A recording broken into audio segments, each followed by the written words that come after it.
He video hi len thin lunga khoya en por phải oma mà ở chỗ lo en pot tai da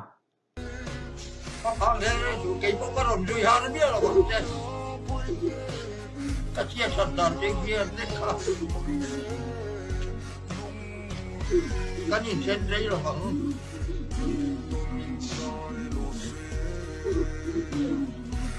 Ni na mo do ne ka lo ka ku ta po.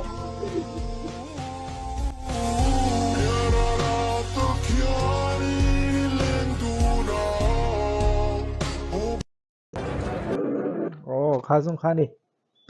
à hi hi thì khá cần khởi thiện với ngã suy bên bắc phong ai đâu ba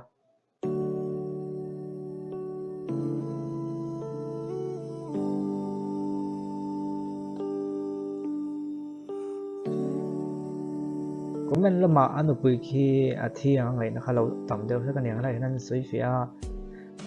dân nó cái sản thum khá là còn suy phía mỗi lần này đầu sẽ hay video hi abu cái một inti abu cái một inti nó sẽ cái ba thật chuộc lại tôi thật chuộc lại tôi nè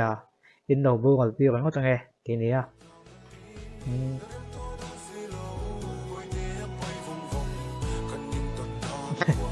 nghe cái cô đi với khẩn tôi gọi video mất rồi anh nuông nó đủ phiền mày là còn thế này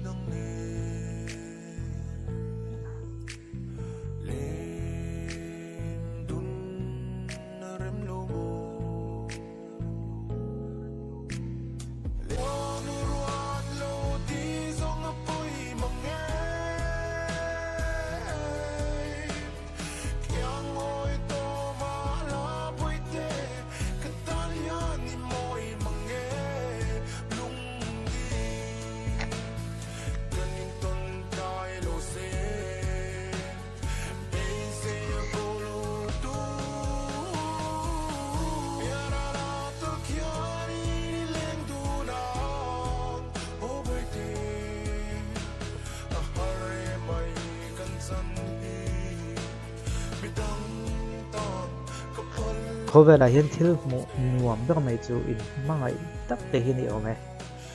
nếu cho tắc đi muốn nuông mà hiện mỗi lúc tôi bị muốn nuông cần tin thì mấy thầy à mà có chú tổ bảo chú anh mang lại tắc để phụ ăn đâu nuông lại thuyền cháu cho nên nếu cho điệu tê hiện mỗi điệu tê chuyển được con này hết biết nó chú vẫn sẽ lâu ăn tị thường hoàn tê ngô điệu lắc tê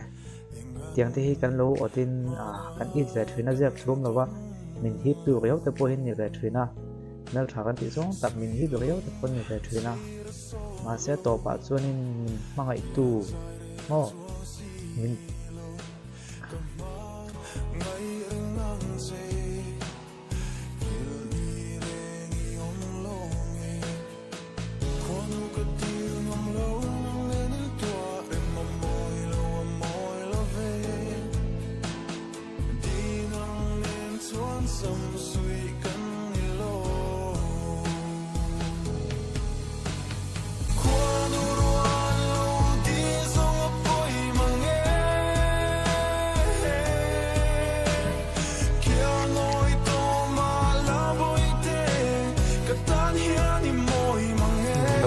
có thể là toàn bộ rồi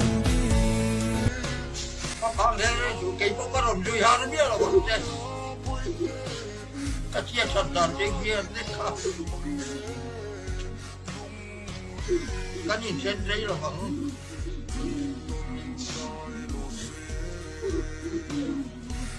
Ni na mo do ne ka lo ka ku ta po.